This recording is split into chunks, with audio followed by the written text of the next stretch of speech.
राधे राधे। जय गुरुदेव। सभी संत महापुरुषों के चरणों में कोटि कोटि नमन। आज का व्यक्ति ऐसा हो गया कि सिर्फ दूसरों को दुख देने के लिए, कि कई बार हम बोल चुके हैं, लेकिन हमें जो बचपन में कहानियों के द्वारा समझाया जाता था, सिखाया जाता था, वो हम आप सबके साथ शेयर करना चाहते हैं। हो सकता है कि आप सबने भी ये चीज़ें सुनी हों। तो हमारी दादी थी तो हम दादी के साथ सोया करते थे, और जब दादी के साथ होते तो दादी हमें कोई ना कोई कहानी के माध्यम से हमें सीख दिया करती थी। तो ऐसे ही एक कहानी थी कि एक जो लड़की थी उसके माता पिता नहीं थे, उसको अपनी बड़ी मम्मी के पास रख दिया गया। तो जब वो उनके पास रहने लगी, उनकी भी एक बेटी थी। अपनी बेटी के साथ वो इतना अच्छा व्यवहार करती थी, और उसी जो जिसके माता पिता नहीं थे उसके साथ बहुत गलत व्यवहार करती थी। तो देखा जाए कि हमें लगता है कि हम जीवन में अगर किसी को दुख देते हैं तो ईश्वर हमारे साथ, या जिसको हम दुख देते हैं उसके साथ कहीं ना कहीं जुड़ जाते हैं। तो कैसे जुड़े उनके साथ, ये कहानी हमें सिखाती है, और ये कहानी हमें बताती है कि अगर हम ईश्वर पे विश्वास करें तो जीवन में ना तो दुख आएंगे, और ना ही दुख देने वाले कितने भी लोग बने रहें। हमारे जीवन में दुख आता ही जब है जब हम सब कुछ अपने आप हल करना चाहते हैं। तो ऐसे वो जब लड़की जंगल जाती थी गायों को चराने, क्योंकि उसकी बड़ी मम्मी के पास गायें थी। तो जब वो गाय चराने जाती थी तो उसको खाने के लिए क्या दिया जाता था? सूखी रोटियां, और उसके साथ कुछ भी नहीं। और जो अपनी लड़की हुआ करती थी उसको दूध घी हर चीज़ वो दी जाती थी जो घर में है। वो देख देख के बहुत परेशान होती थी और कहती थी कि मैं कैसे खाऊं सूखी रोटी को। गाय माता, मैंने सुना है कि आप में सारे देवी देवता विराजमान हैं, तो क्या मेरी आवाज़ आप तक नहीं पहुंच रही? ऐसा भाव से कहते कहते वो रो देती थी। एक दिन की बात है, एक गाय से आवाज़ आई कि बेटा तुम रो मत, मैं तुम्हारे साथ हूँ, तुम्हारे पास हूँ, बोलो तुम्हें क्या चाहिए। तो उन्होंने कहा कि जो हमें मिलता है भैया मैं कैसे खाऊं, और हमें रोज़ काम करने के लिए आना पड़ता है, रोज़ हम धूप में गाय चराते हैं, आपकी सेवा करते हैं, लेकिन हमारी बड़ी माँ देती क्या है हमें खाने के लिए। तो गाय से आवाज़ आई कि तुम चिंता मत करो, जो तुम्हें बड़ी माँ देती हैं वो तुम हमें खिला दिया करो, और जो मैं तुम्हें दूँ वो तुम खा लिया करो। तो जब उन्होंने ऐसे बोला तो गाय को जब उन्होंने रोटियां खिलाईं तो गाय के स्वरूप से एक थाल प्रकट हुआ जिसमें हर प्रकार का व्यंजन था। उस लड़की ने उसको लेके इतनी खुशी हुई और उसको प्रसाद समझ के ग्रहण किया। अब होना ये था कि जब वो रोज़ आती थी तो वो यही कार्य करती थी, और ये कार्य करने की वजह से उस लड़की के चेहरे पे रौनक आने लग गई, सुंदर लगने लग गई।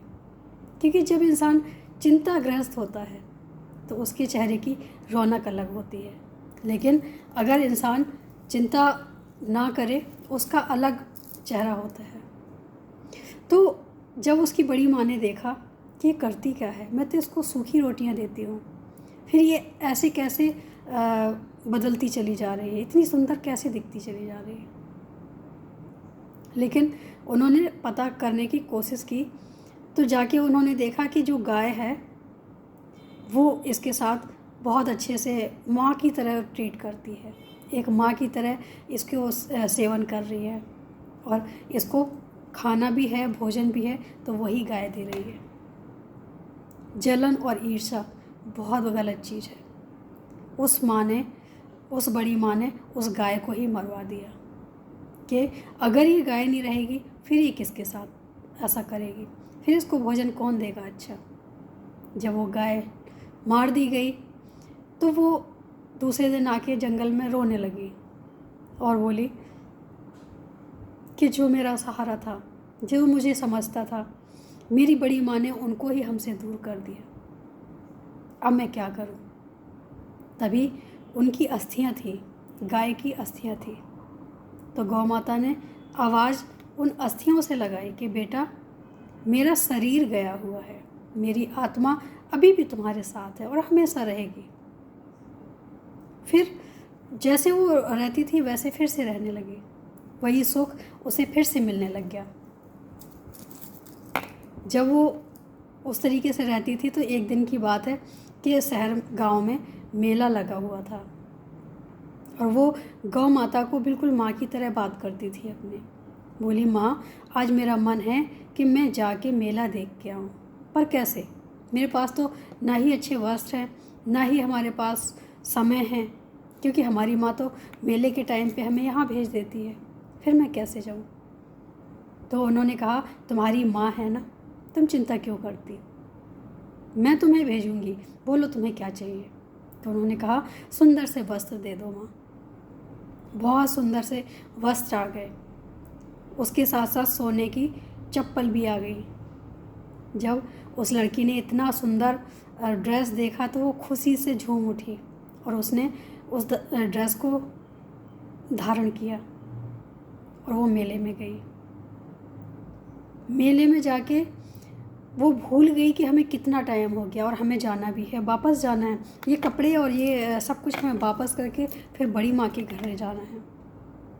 जब उसे याद आया तो वहाँ से दौड़ने लगी, भागने लगी, और उस भाग दौड़ में उसकी एक चप्पल वहीं पे रह गई। इसको कहते हैं किस्मत का संयोग। जब इंसान के जीवन में सुख आता है तो कैसे आता है। तो उस लड़की ने ये भी नहीं देखा कि हमारी चप्पल कहीं गिर गई। वो भागती भागती भागती भागती वहाँ आ पहुँची जहाँ और गायें खड़ी हुई थी। तो जब गायों के पास आके उसने बोला कि माँ मुझसे बड़ी गलती हो गई है, और वो गलती ये है कि हमने आपकी जो दी हुई चप्पल थी उनको ध्यान न देते हुए एक वहीं रह गई जल्दी में। तो माँ तो सब जानती है। उन्होंने मुस्कुरा के कहा, कोई बात नहीं बेटा, तुम जल्दी से अपने कपड़े चेंज करो और तुम अपनी बड़ी माँ के घर जाओ। वो बड़ी माँ के घर चली गई। यहाँ ये जो चप्पल उसकी खोई थी वो एक राजकुमार को मिल गई, और राजकुमार ने कहा कि इतनी सुंदर जिसकी चप्पल है वो कितनी सुंदर नहीं होगी। तो जिसकी जो चप्पल है हम उसी के साथ विवाह करेंगे। पूरे गांव में, पूरे शहर में, सब जगह देख लिया, कहीं कोई नहीं निकला। जब ये बात इसकी बड़ी माँ को पता चली तो इसने सोचा कि मैं क्यों ना अपनी बेटी को लाके खड़ा कर दूँ, और ऐसा ही किया कि उसने अपनी बेटी को लाके खड़ा किया और ज़ोर ज़बरदस्ती से भी उसने पैर डालने की कोशिश की, पर उसको वो चप्पल आ ही नहीं रही थी। तभी राजा के जो दूत थे उन्होंने कहा कि और कोई है।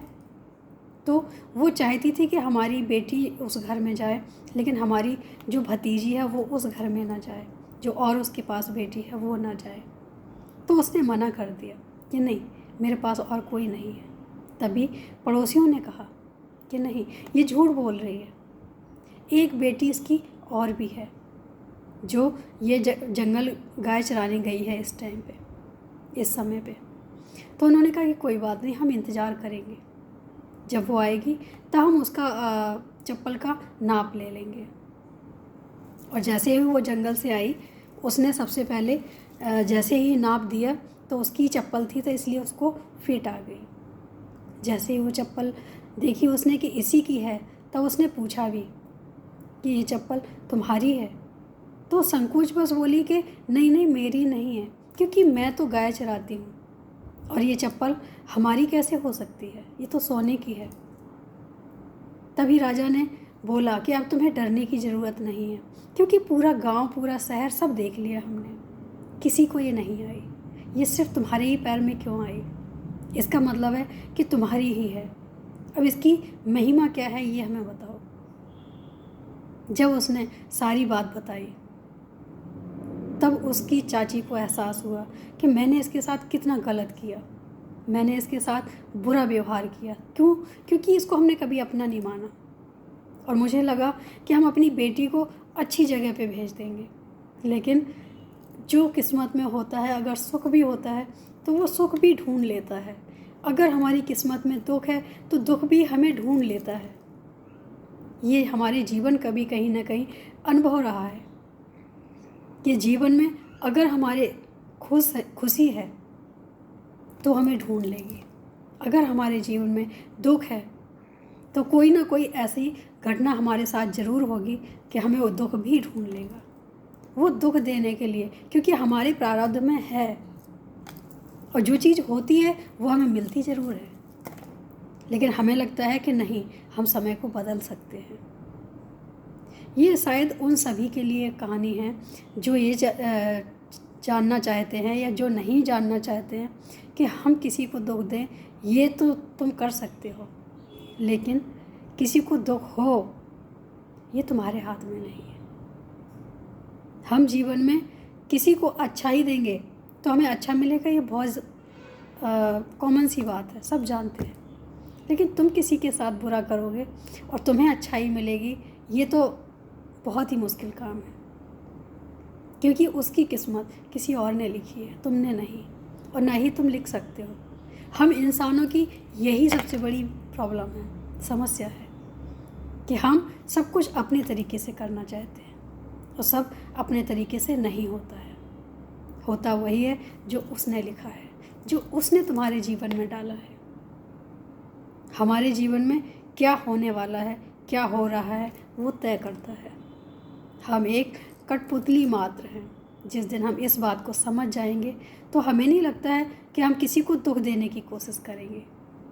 फिर हमारी कोशिश रहेगी कि हमारे जीवन में चाहे जो भी हो, लेकिन हम अगर किसी को दें तो खुशी दें, क्योंकि दुख देंगे तो दुख लौट के आएगा, खुशी देंगे तो खुशी लौट के आएगी। छोटी छोटी कहानियों से बहुत कुछ सीखने को मिलता है, और मुझे लगता है कि सीख भी लेना चाहिए। ये कहानियाँ बनती क्यों हैं, किस लिए बनती हैं? ये कहानियाँ इसलिए बनती हैं कि हमारे जीवन में आने वाली समस्याओं का पता चले, हमारे कर्मों का पता चले और हम उनसे कुछ सीख पाएँ। तो कुछ ना कुछ ज़रूर सीखना चाहिए, चाहे अपने जीवन से सीखो या किसी और के जीवन से सीखो, क्योंकि जीवन की सीख ही हमारे जीवन के काम आती है। तो सीखते रहें, और अपने ऊपर ना आने से पहले अगर संभल जाएंगे तो मुझे लगता है कि कई चीज़ों से हम बच जाएंगे। तो कहानियों को भी कहानियाँ ना समझें, अपने जीवन का हिस्सा समझें। आज के लिए इतना ही। राधे राधे, जय गुरु।